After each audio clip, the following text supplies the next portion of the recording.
Major support for Do the Math has been provided by Chevron,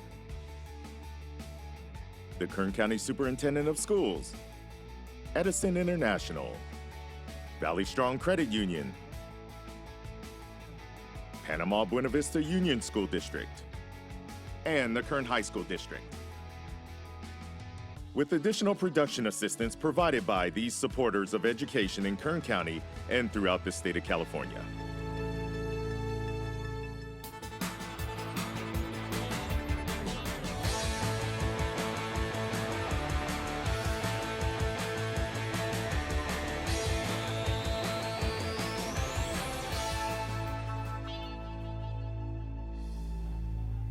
Well, good afternoon and welcome to Do the Math. I'm Michael. And I'm Scott. And I'm Emmett. And for math homework help, call in Bakersfield 636-4357. Anywhere else, 1-866-366284.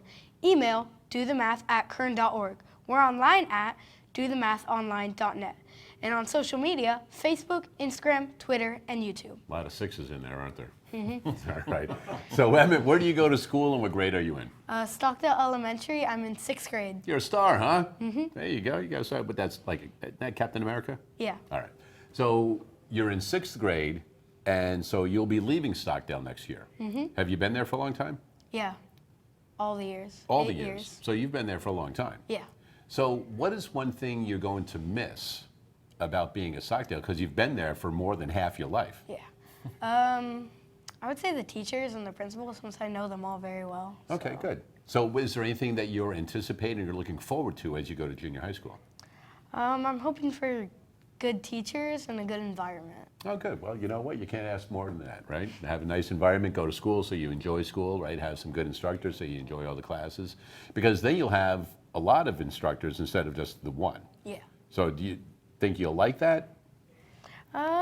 I think I kind of will and kind of won't, because I feel like I sometimes get bored of one teacher, but then there's also the fact that I have to remember like everything about them and like what they like, don't like, stuff like that. Yeah, and sometimes the teachers get bored with the kids, and it's like, all right, after 50 minutes, you're out of here, and they get the new group in, right? So I'm only kidding. They don't get bored with the kids. They just look forward to the challenge of the next group coming in sometimes, all right? Good. Well, I'm glad you're looking forward to that. Are you ready to help me with the social media problem of the day? Mm-hmm. All right, let's take a look at it together. So here we go. It says, if k equals 9, what is the value of the expression? So can you read that expression for me? K to the power of 2, or 9 to the power of 2, minus 2 times 4 divided by 5 equals blank. Okay. I think that's a plus sign, actually. I know that it might look like a division symbol, but who knows, old man eyes. But I'm pretty sure that's a plus sign. John's verifying that is a plus sign. All right. All right, so you said k to the power of 2 or 9 to the power of 2, 9 squared, right? Mm-hmm. What does that mean? That means you take 9 and multiply it by itself. So 9 times 9 equals 81. Okay, so that's why, so it's not 9 times 2 is 18. Mm-mm. Could a student make that mistake, you think? I think, yes, a student could make that mistake. All right, so so because it's raised, and that tells you that it's an exponent. Mm-hmm. All right, so how would you solve this now that we know that k squared is 81? So I would, now that I know k squared is 81, I would do the 2 times 4 because of order of operations, which is 8. Okay. So then I would do 81 minus 8, which is 73. Good. And then I add 5, which is 78. There you go. So you're pretty confident on this. Sounds like you've got it well under control. Mm-hmm. You're 100% sure that it's 78. Yeah. Do you think it could possibly even be any of those other ones? No, I don't. Not even possible. It's possible, but I don't think so. Why do you think, I mean, do you have any idea why some of the other numbers might be up there? Because this is what they call error analysis. Why would some of those numbers be up there? Let's say we did 81. Okay. Minus 2, what would that be? 81 minus 2 would be 79. And think about 79 as 80. Okay. Right? 80 times 4. Would be 320. Plus 5 would be 326. So A could be somewhere kind of close, couldn't it, if we did it like that?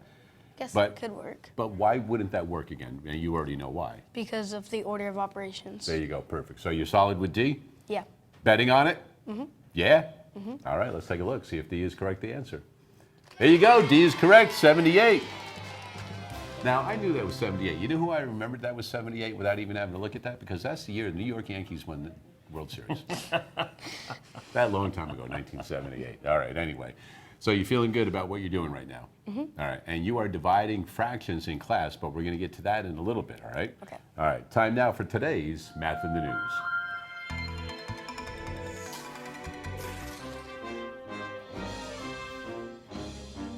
All right, today's Math in the News. Here we go. We've got Jack in studio with us today. How are you? No, I'm doing well. How are you? Excellent. So thank you for coming in, first of all, today. And you are with the Kern County Superintendent of Schools office, correct? I am, yes. And you are with Alternative Education. I am.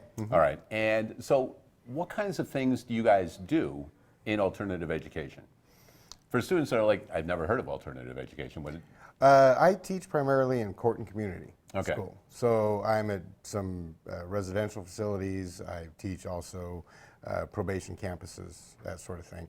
But what I do is construction, and we do a lot of the woodworking, hands-on type activities with the kids. Right, because I remember there was an event last year at Bakersfield College, and I remember seeing you guys had a booth up there. I remember talking to the kids and one of the other people that are up there, and I was like, hey, these things are pretty cool, the guys, you know, the stuff that you guys are producing. Right. So is this one of the, I guess, an elective that a student would be able to take?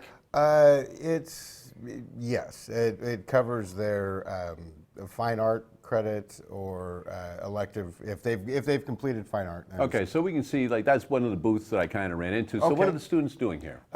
That student's building a lamp. That student is building a table that we did. And she built that chair. She was very proud of it. Well, very that's, proud of she her should chair. be. This student here, the coasters. He was working on the coasters. Okay. That student, again, doing the chair, one of the residential facilities. There, I am working with two students cutting some 2x for some project. It's been a while, I don't remember Okay, exactly. But. so we can see that they were working on coasters and chairs and tables and lamps. Right. Is that mostly what they do, or are there other things that they can make? Is it up to them, or? Usually we have set projects that we do. The cutting boards like you've got here. The coasters are actually our newest item that we've started building. We have the lamps, the chairs, tables, little side tables, end tables. We've done some larger projects too. I don't know if you have photos of those, but I think we have coming up, but Okay. I wanted, since you talked about the cutting board, I wanted to show yeah. how nice this is and all of the detail. And we have the And Do we the have- Math coasters also. that goes with your cutting board. Yeah, That's I pretty- mean, this is awesome. I mean, just that you guys made a cutting board for us, and you made quite a few and brought them down, but then to have the logo on there also, I mean, that's just awesome. Well, we have laser engraving machines that we're able to run these through to get the logos or your name or whatever. And whatever this we wanna put on it. stays, I'll have you know, this has been here ever since we received it because we like to highlight it on our nice. set. And possibly when we have Radio Sandwich in their culinary calculations, maybe they can come down and do a little cutting on the Cutting on the board board. and do a little something on there. So anyway, I know that you were talking about some other projects, and I know we've got another video. So this is, Patio set they did last year for the fair. This is a single chair, another one of those chairs. This is a completed one. That was our entry in the fair this year, the 6-chair dining set. These are the different cutting boards we do. We have 3 different sizes there. And then there's the coasters like you got, but that's got the KCSOS logo on it. right? That one kind of got cut off. That's a yard Jenga kind of set. Okay. And then the cornhole sets. A You guys ever popular play game. those? Uh-huh. Jenga and cornhole, right? I mean, there's a Right. lot of places that, and There's the lamp. The lamps that they build. So when the students, how long does it take for a student, they go, hey, you know what, I want to make a lamp, I want to make it for somebody or whatever. How long a process is that from when they go, this is what I want to make, and till From the actually time they produce it? start, a lot of the stuff we do is kind of, how do you say this, it's mass produced really. So Okay. what the kids will do, they'll be given a specific step in the process. Okay. So we'll cut the material for them and then they'll start assembling.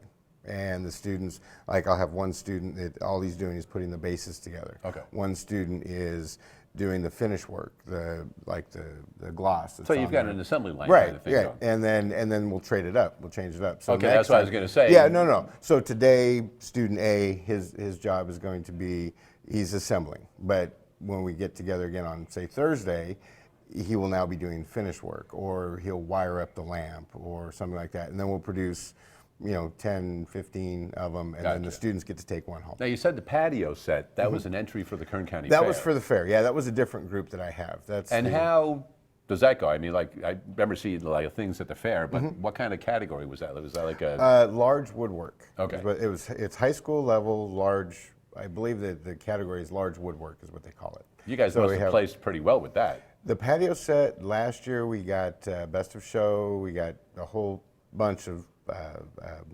awards Okay. last year. This year, not so well, but we still did get first place. So the students, they all got first place ribbons and everything. So it was very nice. So are there opportunities where students can come in and go, yeah, you know what, I mean, we've got stuff that we're already working on, but how about if we tried this? Yeah, I do that like, I can't remember, it was one of the projects that we do actually regularly now. I had a student suggest it, might have been the lamp, I don't Okay. remember. But they came to me, because I always give that opportunity to my students. I say, well, what do you guys want to work on? We've made cutting boards for years. We're making Right. coasters for years. What do you guys want to try and They do? become a little more vested in Right, it, yeah, they're and more excited they'll- about doing something different also. Exactly. And then they come up with, oh, I would like to try this, or I'd like to try that. Okay, so let's give it a shot. We'll see if it works. Do you know if any of the students that you've had have actually made careers out of woodworking? I don't know about the woodworking, but one of the other things that we do is I'm a forklift instructor, and so I do forklift training with the students, and I have several, I think at this point 6 or 7 of my former students who are working as forklift Operators, sorry, great. I don't know if any of them are doing the woodwork. Well, they I haven't- probably are as a side gig too. Yeah, you know what I mean? maybe, yeah, because they could make some money at Yeah, it. so you know what, one more time, we just want to say thanks to Jack for coming in and take a look at that Do the Math cutting board right there, as well as the coasters. And I just want to say thank you for taking out some Oh, time. well, The thank work you that for those having kids me. are I doing really is just appreciate it. incredible, and I really mean we appreciate that. That is on the set all the time, so that other Hey, now you people gotta can put see the that coasters up there, and too. come in. Oh, you know what? We'll put a coaster up there. There you go, so you and can display maybe it. we'll use the other ones. I might put my water bottle on there, and then I can put it up on the set right there. Anyway, that is today's Math in the News. 636-4357 is the phone number. We do have phone tutors available most Tuesdays and Wednesdays throughout the regular school year. In studio with us, we have Emmett, a 6th grade student from Stockdale Elementary. And have you ever had any interest in maybe doing some, because when you go to junior high next year, I do believe you have opportunities for electives like that. And I know that at some of the junior high schools, they actually have woodworking classes. So is this something that might be of interest possibly? Yeah, next year for the electives we can either do band, chorus, or woodwork, and I think I'm gonna do woodwork. So Oh, that'll cool. be Well, there fun. you go. So I didn't know that it was, so you have, so are those the only 3 that you can choose from, or are there others? That I know of. Those are the only 3. Okay, so those, are you in band or chorus? Yeah, but I think I'd rather do woodshop. All right, well, there you go. I'd rather do the wood shop. There you go. All right, so if they said, all right, Emmett, we're going to do some woodworking this year, the first thing you're going to do is you're going to make a coaster just so that you get the idea of how the machines work and how to measure things and put things together.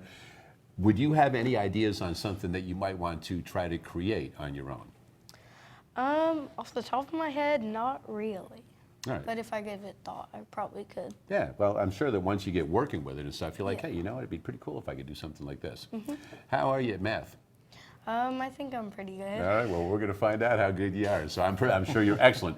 But you said you are working with dividing fractions and mixed numbers right now, right? Yes. All right, head on over to the board. You and Scott are going ahead and tackle the first one. All right. Well, give me an example of what you're doing. Let's see what it looks like. So we're doing like 1/4 divided by, let's go with 3/5. Okay. So then we do keep, switch, flip, and we can go. Keep, switch, flip. Tell me a little bit about that. I like that little saying there, but So what's going on? You keep the first number the exact same, Okay. and then we switch the division sign to a multiplication sign. Uh-huh. And then we flip this and get the reciprocal of 3/5, which is 5/3. I like you using the math vocabulary. Do you know why this is the case? Why do you keep the first one? Why do you switch the sign? And why do you flip the second one? Not really. Interesting question, huh? Yeah. Well, let me give you a little example over here on the side, okay? Let's say we had the number 10, right? And we were dividing it by 2. Okay. What's 10 divided by 2? 10 divided by 2 is 5. 5, that's it. So we already know the answer to that problem. But you know that every number in the world, it could be a fraction, right? Yeah. Okay. It'd be 10 So over 1. if you put these in fractions, right? So it'd be 10 over 1 and 2 over 1. We know for sure the answer is 5. Let's see if we can use your formula and make this happen, right? The first one's going to stay the same, 10 over 1. And then what happens to the division sign? We switch it to a multiplication Okay, sign. multiply. And what about this one? We take the reciprocal, which is Yeah. 1 over 2. 1/2. Yeah, that's it. So we get 10 times 1 is 10 on the top, and 1 times 2 is 2 on the bottom, and that equals, 5. hey, 5. You also know that the word of, OF, means multiply in math, right? So we're basically taking half of 10, which is the same as 10 divided by 2. Just wanted to show you an example of why it works and what's going on there. I like your method. It's good to memorize, but we also want to know what's going on behind the scenes. All right, proceed. So then we do 5 times 1, or 1 times 5, sorry. So we get 5, and then 4 times 3, 12. Good. 5 twelfths, and can't be simplified, so that's our answer. That's a great answer. So tell me why you know right away that this cannot be simplified. What are the clues that this answer gives you that you go, you know what, I'm not going to spend a lot of time trying to make this into a simpler answer? Because the common factors, they actually don't share any common factors. Yeah. So the factors of 5, it's a prime number, so it's only 1 and 5. Oh, I like it. There you go. That's pretty much all you got to say, right? That number 5 is prime. It's 1 Yeah. and 5. Well, we could divide both by 1. That's not going to change anything. Yeah. And you know that you can't divide 12 by 5, so you're right. We don't have to spend a lot of time on that. So I like how you kind of analyze that one. Nice job. Let's see. What other kinds of problems can you do with dividing? Like, what happens if you have maybe some improper fractions? If we had improper fractions, you don't give me a Or number. maybe even a mixed number. How about this? What if we have 2.5, and we're going to divide that, right, by 2/3? 2/3. So what we want to do is we want to change it equals, so 2 times 2 is 4 plus 1, so we get 5. So you're changing the mixed number into an improper fraction. fraction, I think yeah. that's a good idea. So then we 5/2 divided by 2/3. Gotcha. So you haven't And done then we this, do the keep, switch, flip yet. You've just changed the first number into an improper fraction. Yep. Good start. And then we do the keep, switch, flip. Okay. So we get 5/2 times 3/2, or sorry, You're stepping one step ahead of you. I know what you're doing there. That's all right. You're thinking about it. so let's see, what was, oh yeah, halves Good. equals, so then we multiply 15 over 4. All right. So this one you are going to have to go and simplify a little bit, huh? But first we want to make it a mixed number, so Back to that'll a mixed be, number, yeah. we can go 4 times 3 is 12, so 3, and that'll be 3 left over, 3/4. And Gotcha. that's So our just answer. real quick, can you show me where those numbers came from if you did 15 divided by 4? Just real quick, where did those numbers come from that you just came up with? Because that's what you did. You did 15 Yeah. divided by 4, right? So 15 divided by 4, you can't do this, so you do 0, Right. and then 4 can go into 15 Yep. 3 times. So the number on the top is that big one. Yeah. Good. So we do 12 minus 3, and that's the remainder. Mm-hmm. And then we can put it And on that's the 4. number that goes on the top. Yep. And then we're going to keep that same denominator in the remainder, right? Mm-hmm. If you were to change this to a decimal, I saw that you put a decimal at the end there, right? Yeah. Do you think it would work out kind of nice and evenly eventually? Or would it be a repeating decimal forever? I'm glad you mentioned think- that, Scott, because that's what I was going to ask him to do next is take that and turn it into a decimal. So, Yeah. Emmett, keep going All with right. your decimal and add the 0 after the 3 and see what Let's happens. Take this. So tell me a little bit about, first of all, where's the decimal on the 15? The decimal on the 15 is right behind it. Gotcha. So if you don't see a decimal, it's always at the end. Mm-hmm. And then what can you put after the decimal? A 0. Can you put another 0? What? Yeah, you can put infinite Can you put zeros. another 0? Oh yeah, you can put a whole bunch of them, huh? Yeah. So sometimes if you're really looking for a good time in math class, just add 17 zeros, just keep on making them all the way and use whatever you need. All right, so we got 2 zeros that you added so far. Let's see what happens. So we bring down the 0. Yep. And then 4 can go into 37 times, which is 28. Gotcha. So I Yeah, have don't the forget that 7 here. up there. Good job. So I do minus 2, bring down this 0, 20. Good. And if 5 times. Yep. And finally, no remainder, huh? Good job. And you know what? I want to make sure that you don't feel bad about this stuff. As a math teacher, I love to see numbers everywhere, all over the place. Be as messy as you want. It just means you're thinking. It means you're putting some numbers on the paper and not doing it all in your head. People can see what's going on here. So I really like the work that you've done here. Can we make this a little bit more clear? Sometimes you want to make sure that you don't confuse that for a 2, right? Yeah. But the nice part is we can also see that this answer here, 3 3/4, is the same as 3.75, and you actually change 3/4 into a decimal. So that's Nicely pretty done. good. Great problems right there. Good work. Scott, I've got a question for you because every time you're working with the students, it seems as though you guys are dividing. You always ask the students about putting zeros after the decimal. And it always seems as though you're asking them if they would like to put 17 zeros. Do you have 17 students in class or something? Is that where the 17's coming from? You know what? When I'm in front of my classroom, this is what I do. We start a problem, we put 17 zeros, and, All right. and the I didn't students know roll if it their was eyes, 17 and was a then magic number for you, No, or it just maybe we happens can to delve be. a little deeper into that sometime. But Emmett, for your great work so far this afternoon, you've got yourself a pass to go see the Bakersfield Condors. And I do believe John has that season started, or is it about to? It's already started. So there you go. So you have an opportunity to go see the Condors. Hopefully you enjoy that, and we'll check out some manipulatives right now.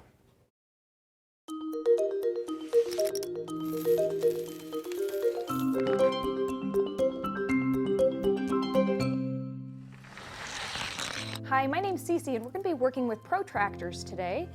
So this is just a nice, way to measure angles from 0 to 180 degrees. So if I look at this angle that I've already gone ahead and drawn, and I can say, all right, well, let's go ahead and I'm going to measure it. So this, of course, it starts at 0 and comes all the way over here to 180. We do have a nice straight edge here, but we're going to measure from here. So I'm going to go ahead and I'm going to put my little center right here in the very middle, and I'm going to line up this baseline with this mark so I can make sure that I'm right on it right there. And then this other the other line is going to show me my angle. So I'm right here, but I notice that I have 2 numbers. If I leave that there, I'm going to notice I have 2 numbers. I have 150 and I have 30 degrees. So our question is, what is this angle? Is it 150 or is it 30? So there's a couple of ways, of course, we can think about it. Number one, we can ask ourselves, is this an acute angle or is it obtuse? Because we remember an acute angle is nice and cute, it is small, it is under 90 degrees. An obtuse angle, of course, is greater than 90 degrees. So I'm looking at this and I say, well, it's less than 90 degrees, so I know I'm going for an acute angle, so I know it's 30 degrees. But the other way we can tell is that, remember, we're starting from here, so we're going to be counting, or we're looking at our numbers this way. So we would say, obviously, I'm going to get to 10 first, then 20, and then 30. So I'm coming this direction with it. If I said it was this would be my 180. I'm not going to start at 180, I'm going to start at 0, 10, 20, 30. So I know this is a nice 30-degree angle. So if I go ahead, and I drew another one as well, and here I put it right in the center. So we have to ask ourselves, am I going to measure this angle, or I'm going to measure this angle? Let's go ahead and start with this one. So again, I'm going to place my protractor right at that circle, right at that dot, and I'm going to say I'm going to start at 0, and I'm going to come this direction with it. And I made it a little bit more difficult for myself this time because it's not on a right easy number. So I go, okay, well, I passed the 90, I passed the 100, the 110, and then I have these tiny little marks here. So there's my 5, so there'd be 1, 15, 16, 17. So I've got 117 degrees this direction. If I wanted to measure from this direction, of course, I would start this way and I would say, okay, 10, 20, 30, 40, 50, 60. 61, 62, 63 degrees is coming from this direction. Now what we notice, of course, is that 117 plus 63, of course, is our 180 degrees, which is our full line. So that's just one way that we can go ahead and use a protractor and have a lot of fun with it. And thanks to Cece for that, a little bit of work on manipulatives right there. And you know how to use a protractor, correct? I think so, yeah. Yeah, you better know how to use one. I know you had one for an assignment one time. You had to make a circle graph, right? Yeah. Figure out all the degrees and stuff like that. So, yeah, I think I know. You know how to make one of those, right? All right, so I know that in another class you've been working on equations. Yeah. And you feel pretty confident with those? Not pretty confident, but I feel okay. I feel like I can do them. Well, good, because I want you to be like, yeah, you know what? I could do a little more practice and stuff Yeah. like that. So head on over to the board, young man. I've got a nice little problem for you. Here we go. So you have worked with parentheses. You know how to distribute. Yeah. So now we're going to put some brackets in there with the parentheses. Okay. All right. So this is going to be a lengthy problem. So maybe, Scott, start on the left and we'll go. So all the way over to the left. 4, open parentheses, 2 plus x, close parentheses, is equal to 2, open a bracket, 3, open parentheses, x plus 2, close parentheses, minus, open parentheses, 2x plus 4, close parentheses, close the bracket. Attaboy, here you go. Okay, I'm gonna take a break. Good luck with that one. Have fun. No, that's fun. I like it. That should be work out okay. So tell me a little bit about what's going on here. We have a whole lot of things happening. The good thing is, as we look at this equation, there's only one variable, right? Yeah. There's only one. If there were multiple variables, we'd have all kinds of issues, but I think we're gonna be okay with this. What do you wanna do first? I'm going to start on this side. Okay, 'cause start it's on the what I left. know. So we do 4 times 2 to distribute. So we Gotcha. get- So you're trying to get rid of those parentheses, which is a good Yeah. idea. We wanna take care of those. I like it. Doesn't look great. So 4 times 2 using the distributive property. Good job. 8. Yep. So then 4 times x is positive for x. We Good. want to add the positive sign just to know, just to make sure we know. That's exactly right. I Keep like the it. Now, can you equals. add the 8 and the 4x together? No, because Can't this do one that. has an x. That So one the next step, you definitely want to avoid that if you can, right? We Yeah. don't want to do that part. Okay, what's going on next? So next, I think we do 2 times 3. Well, you could, except for here's what the deal. We have some parentheses here, Yeah. and this first part here looks exactly like the part you did over there, right? So Yeah. you know you could take care of this. We also have another set of parentheses over here, right? And what this problem says is the brackets are like another set of parentheses. It says do everything in the brackets first. All right. And then do actually you can brackets. change those brackets to parentheses if you want to. All right. Before we do everything in the brackets, what is the number that's right outside of this set of parentheses where you have the minus sign? It would be 1. It is, yeah. Can you put a 1 there for us so we don't forget? Because that's really, really important to make sure that when you use that distributed property, you're going to go ahead and do that, right? Yeah. So we're going to keep this big, huge brackets. Who knows how far it'll go, but we'll keep those there. But let's see if we can simplify some of the stuff that's inside. Yeah. So 3 times x, 3x. Good job. And then positive 3 times 2, 6. Yep, you got it. So we took care of that second set of parentheses. Good job. So negative 1 times 2x is negative, because negative times positive is negative. Good job. Negative 2, add the x. Yeah. And then negative times positive is another negative 4. Good job. All right. Looking good so far.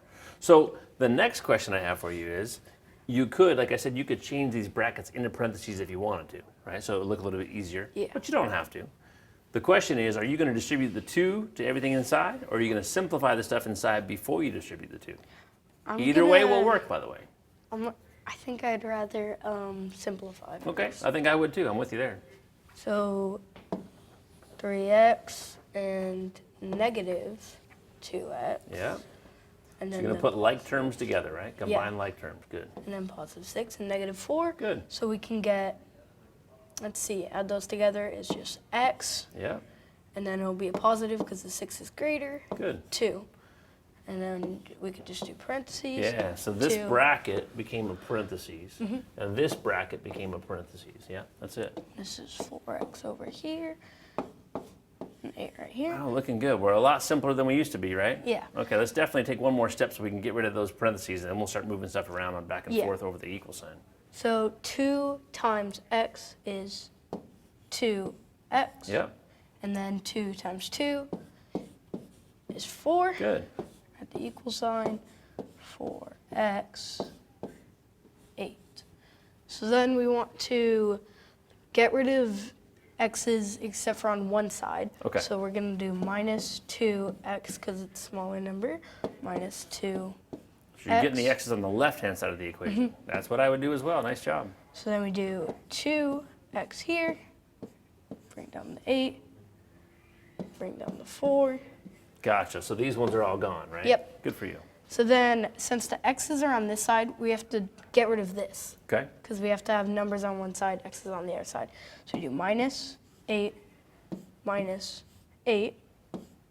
So 2x equals, this cancels out. Yeah. So this will be, since the negative is a greater number, this, and then we do 4. Good. I'm going to rewrite that for you over here so you have a little bit more room. 2x equals negative 4. So then we have to divide it by 2. Good. Divide it by 2. 2 divided by 2 is just 1, and x. And then let's see, negative divided by positive is a negative, Yep. and it'll be negative 2. So And I'm really glad x you put equals that sign negative down there first before you even worked on the numbers because you didn't forget. If you were paid enough money, how could you check this problem? What would you do to make sure that negative 2 really is the answer? 2. I would substitute all the x's for negative 2. That's a lot of substitution, huh? Yeah. But you know, it wouldn't be so bad because if you substitute here, what's 2 plus negative 2? 0. That would go away. So What about 4. here? What's negative 2 plus 2? 0. That would go away. Crazy, huh? So things wouldn't be quite so bad when you go back and substitute them, right? Yeah. Yeah, I like it.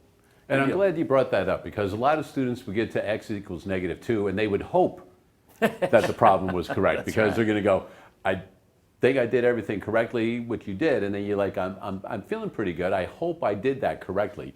And then sometimes you make the slightest mistake somewhere and it throws everything off. And sometimes the student gets a paper back and they go, I know what I'm doing. How did I get a 40%? And then they go back and look at the work and they go, oh, I forgot that one symbol I forgot to put in, or I forgot to divide or something. So if you take that extra time to check it, that way you know whether or not it works, and that little bit of effort will come out to help right there. 636-4357 is that phone number. We do have phone tutors available on Tuesdays and Wednesdays throughout most of the school year. Right now, we're going to check out another one of the schools in the Cal State University system. CSUN is a very diverse, big school. Most people come here and they're like, okay, I can find myself. CSUN has character. It builds your character. It supports you on that foundation. Built on agricultural land once home to citrus groves, California State University Northridge, affectionately known as CSUN, is an integral part of Southern California, educating the students who go on to be leaders in tech, entertainment, business, education, the arts, health, and science, helping to create a better world.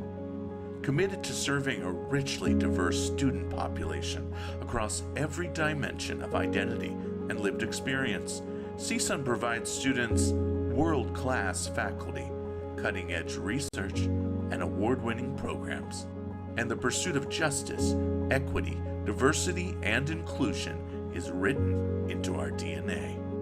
At CSUN, we serve more students on Pell Grants than any public university in California. And we are also a leader in social mobility and one of the most diverse universities in the country.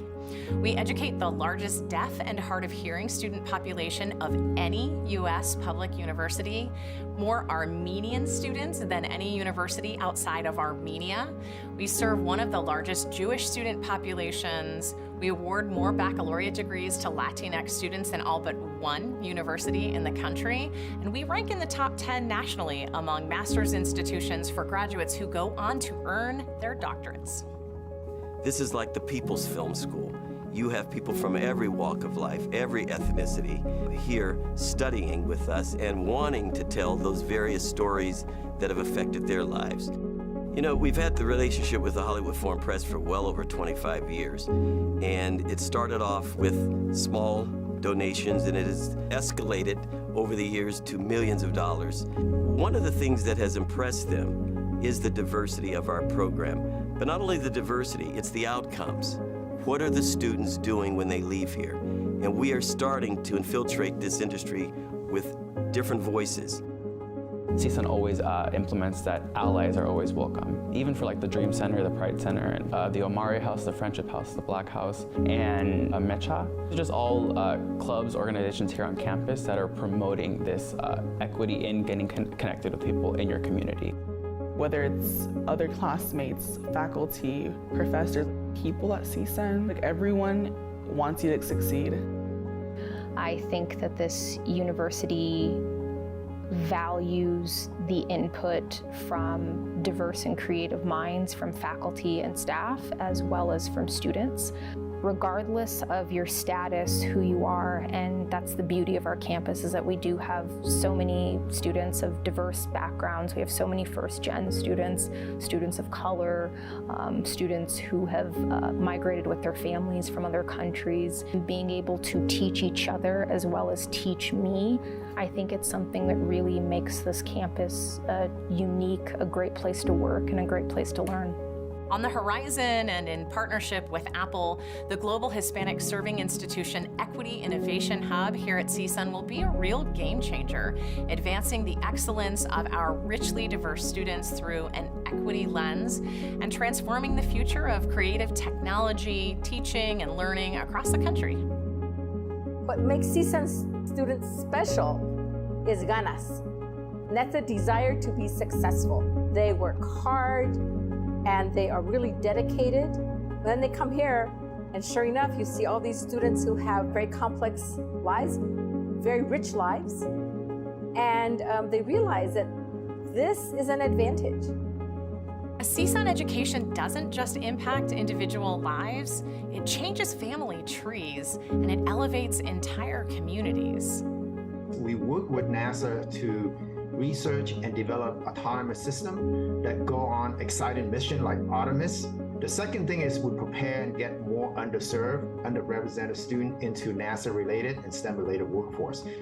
And the third thing, what we do is we help increase institutional capacity to do research for NASA in autonomous system. The transformative power of a CSUN education is genuinely inspiring. Of the more than 4 million alumni of the CSU, 400,000 are matadors, and they span the globe. And their journey was shaped by our faculty, who helped them to think more deeply, to foster their intellectual curiosity and really cultivate their leadership capacity, and also by our staff, who foster a welcoming, inclusive environment where learning and development are cultivated with intentionality and also with passion. We are an exceptional institution of higher learning rooted in imagination, idealism, and hope. Hope that we will enable the potential of every student that enters our doors and that they will flourish beyond them. I think CSUN really represents possibility and opportunity of someone seeing potential and leadership that you didn't know you had, and being part of a campus community where you know for sure you belong. At CSUN, we know that our students are creating a brighter and more equitable future for us all. And a lot right there about CSUN.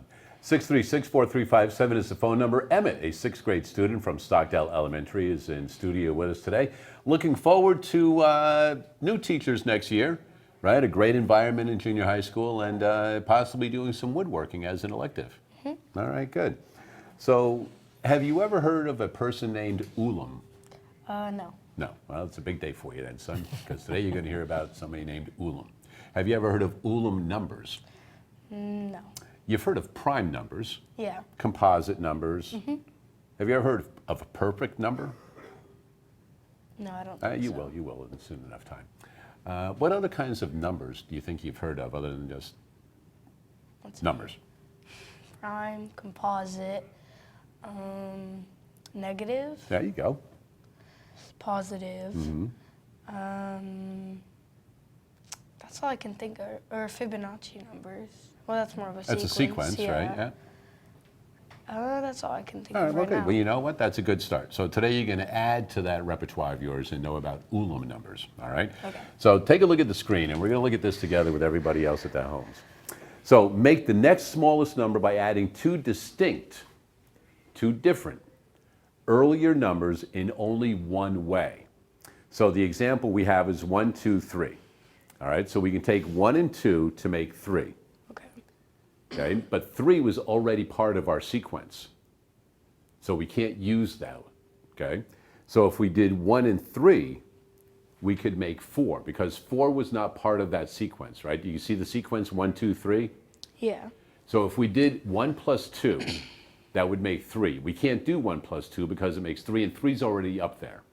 Okay. So we would have to go 1 plus 3 equals 4. Now, could we make 2 plus 3 equals 5?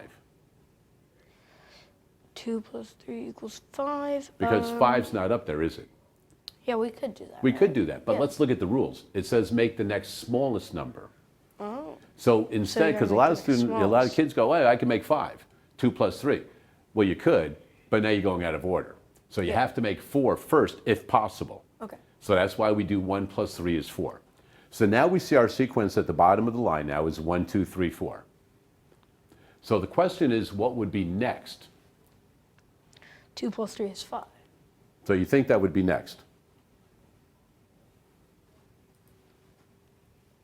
Wait. Well, let's see, right? It's got 1, 2, 3, 4, 6. Now, think about, go back. We had 1, 2, 3, 4, right? Yeah. And you said we could make 5 by doing 2 plus 3. Yeah. Was there another way we could have made 5 instead of 2 plus 3? 1 and 4. So you could, so there's not only one way to make 5. Does that make sense? Yeah. Okay. So you could have made 5, but then you'd be off because there's more than one way to make 5. Okay? You could have done 2 and 3 or 1 and 4. Okay. So 5 can't be the next number. Okay. So if you can't make 5 out of 1, 2, 3, 4, can you make 6 out of just 1, 2, 3, 4? 4 and 2, and that's 4 the and 2, only way. right? So you can. Yeah. There's no other way to make 6 out of 1, 2, 3, and 4, other than doing 2 and 4. Yeah. So that's why 6 is the next number. So you see the example 1, 2, 3, 4, 6? Okay. So they're saying what would be next? So 7. So you can't make 7 because you have 1 and 6 And then you have 3 and 4. and 3 and 4. So you yeah. can't make 7, Okay. right? 5, we already know couldn't be done. 6 is already in the there, Sequence, so 8 So would be the 8. next number. right? Yeah, So you could make 2 and 6 into 8. and that's the only way. Yeah. Right. That's the next lowest number. Yeah. Because we see 3 and 6 is 9, but 9's not the next lowest number, is it? Are you feeling good about what I'm showing you so far? Yeah, a little bit. Yeah, it's kind of like, yeah, I got you, old man, here, I got you. It's kind of confusing. That's why I'm going slow with Yeah. this, okay? The reason I bring this up is because I was looking at a book, a mathematical book, at the Museum of Mathematics in New York. And I'm going through this book, and I was looking at the page numbers, and I'm like, okay, what is going on here? So they do the pages in the book as Ulam numbers. Okay. All right. So when the book goes 1, 2, 3, 4, 6, and then something else, you're like, all right, what's going on here? Right. So that's what got me into these Ulam numbers. And now you're going to get into the Ulam numbers, okay? So remember, right now we're at 1, 2, 3, 4, 6. Okay. And we can see that 8 has to be the next number Yeah. because we can't make a 7 Okay. because 7 can be made 2 different ways. Yeah. You good so far? Yeah. I know, I think you got it now, right? Yeah. So now at the bottom we have 1, 2, 3, 4, 6, 8. So what do you think might be next? You and Scott talk about that for a minute before we go to the next slide.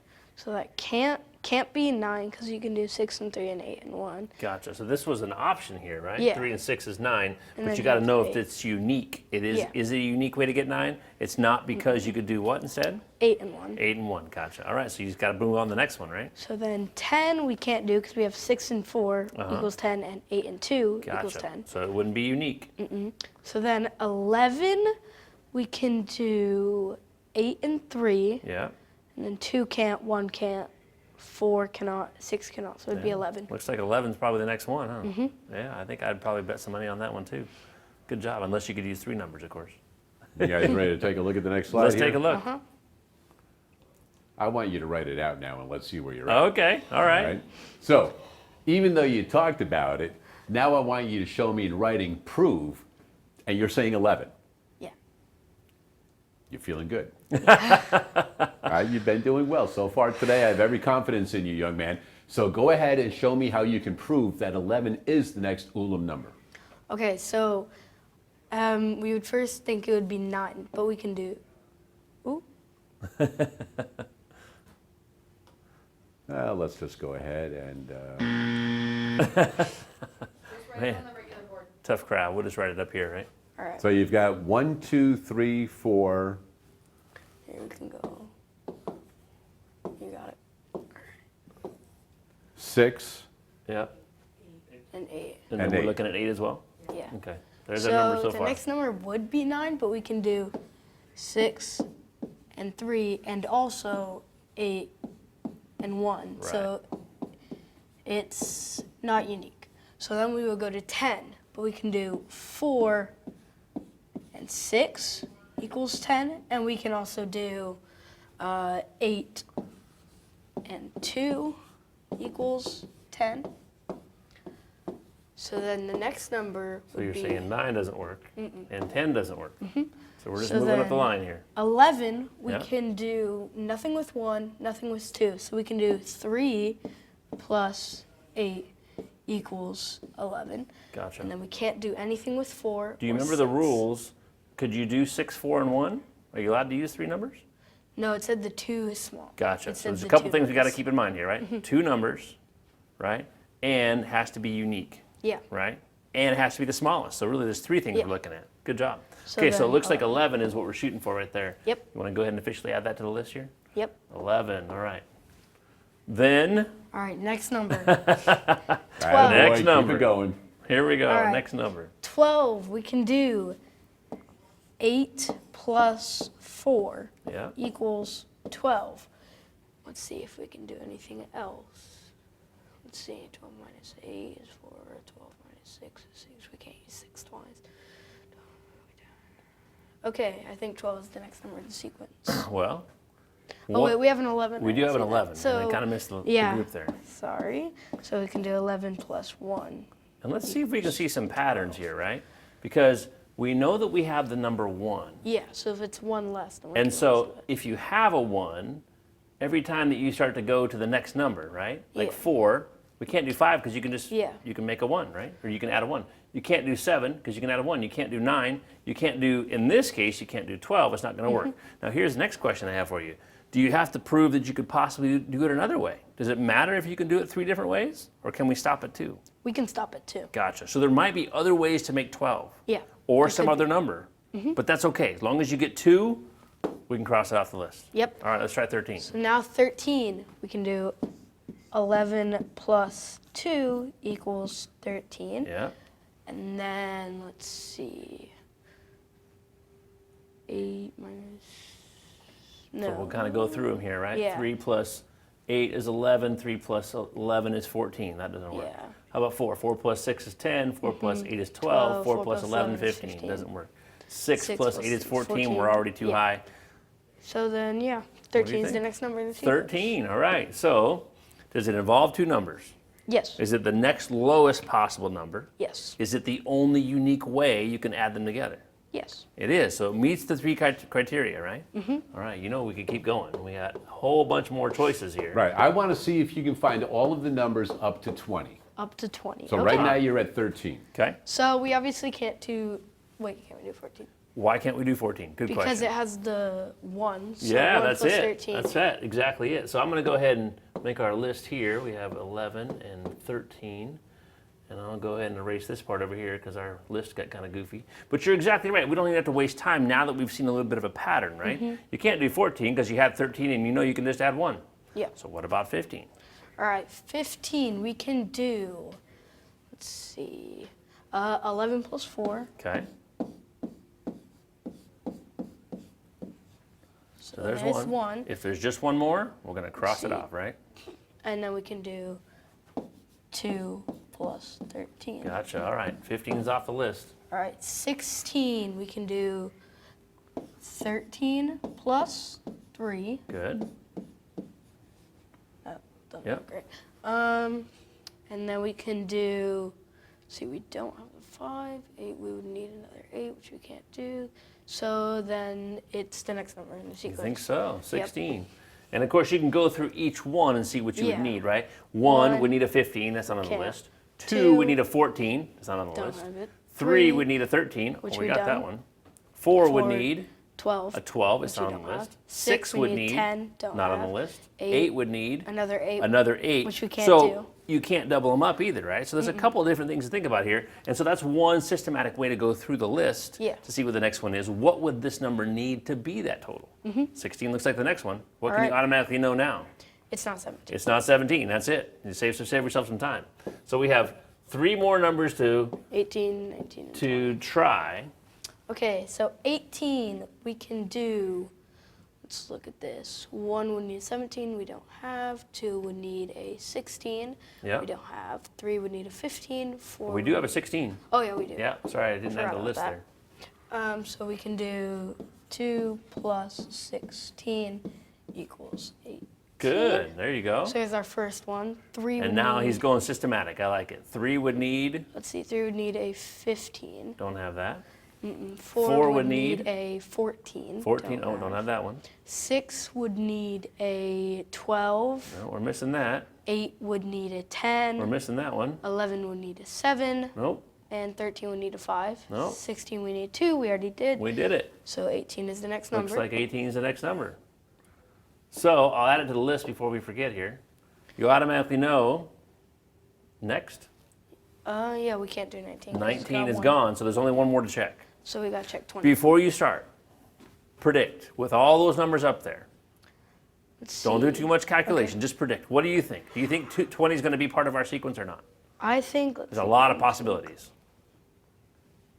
No, I don't think it will. I don't think it will be either. think I don't know for sure, but it just seems like there's so many possibilities up there. Let's Yeah. check it out. See if we can find 2 ways to make 20 Let's and see. eliminate it off the list. 1 needs a 19, 2 needs an 18. Okay, so we got 18 and 2. Plus 18 equals 20. And then 3 needs a 17, we don't have.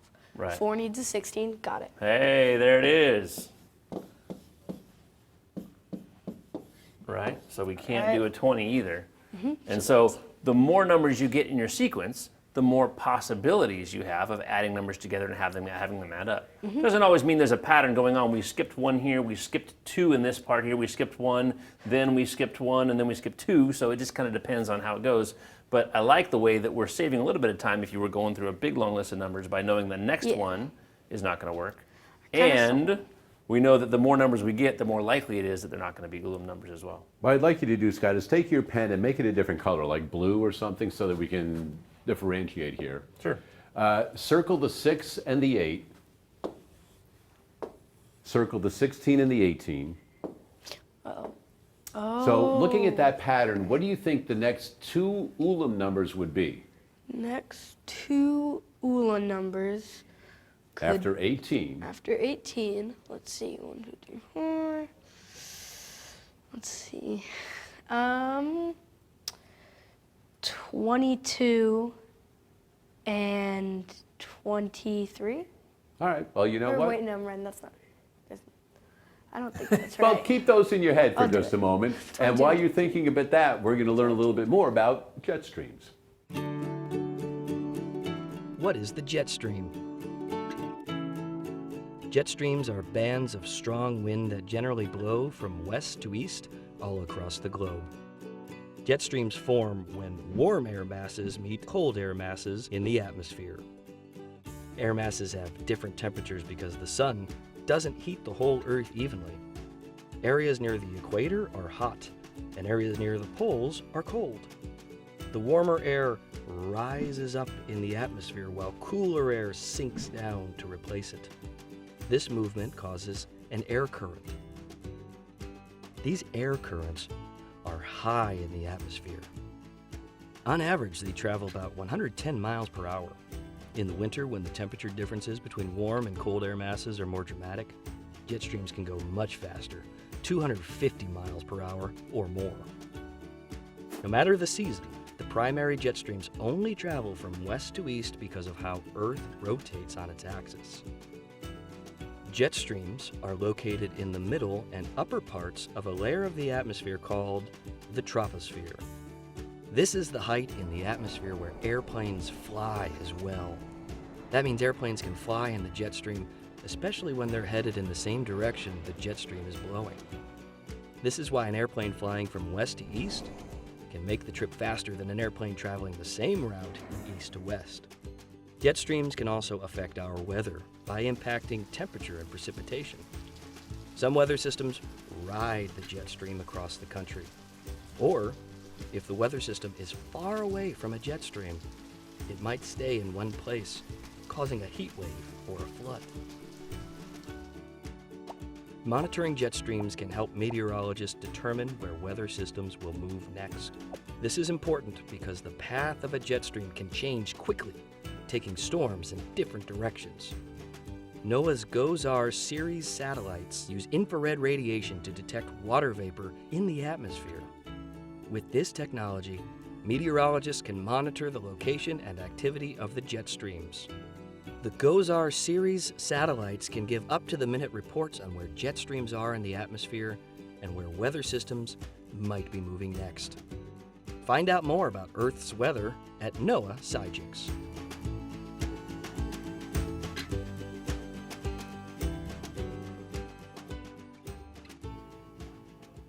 All right, so Emmett was doing some great work with the Ulam numbers. You like Ulam numbers? Yeah. Go ahead and say it. They're fun. Ulam numbers. Ulam numbers, there you go, right? It's even fun saying Ulam numbers, right? So Ulam numbers, you've never done anything like that in school before, have you? No. See, that's the beauty of coming on Do the Math. You never know what's going to be expected. And Scott was like, I never know what's going to go on. That's either, right. He knows Ulam numbers too. What kind of numbers you know now? Ulam. There you go, Ulam numbers, right? All right, so I wanted you to predict what the next two Ulam numbers would be, and I had you circle 6 and 8 and 16 and 18 for a reason. So looking at that pattern, what do you think they would be, the next two? I originally said 22 and 23, but I think it's going to be 26 and 28. There you go. 26 and 28 will indeed be the next two Ulam numbers. So if it goes 6, 8, 16, 18, 26, 28, what do you think the next two are after that? 36, 38. You know what? You're close. It'd be nice if it worked out that way. It does. I'm only kidding you. So it is 36 and 38. What do you think comes next? 46 and 48. That's where it gets messed up. So here's what I want you to do. You know that it's going to go 6, 8, 16, 18, 26, 28, 36, 38, but then it doesn't go in that pattern anymore. Okay. All right? So here's what I want you to do. If you can figure out the next Ulam number after 38 and get it to me somehow, I'll have like an extra thing for you. Maybe you get a Do the Math coaster or something like that. Speaking of the coasters, we want to say thanks again to Jack and his students for making some beautiful coasters for Do the Math, as well as this cutting board. And also we have a new ambassador for Do the Math, Emmett. And where's your uniform? Do you know what you have to do when you wear that? Do the math. You have to tell people about Do the Math, right? Because I know you know how to do the math, right? You know how to do the Ulam numbers too? Yep. There you go. You learned a little something today? Did you have fun? Yes. That's the main thing right there. Hey, you know what? Until we meet again, continue to do the math.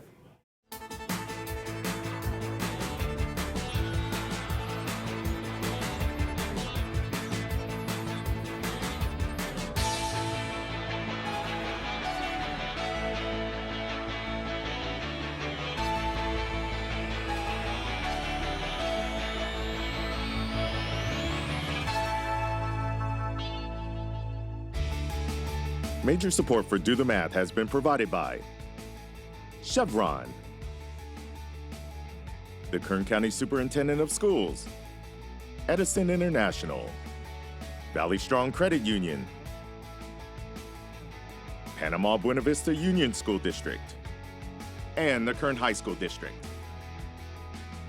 With additional production assistance provided by these supporters of education in Kern County and throughout the state of California.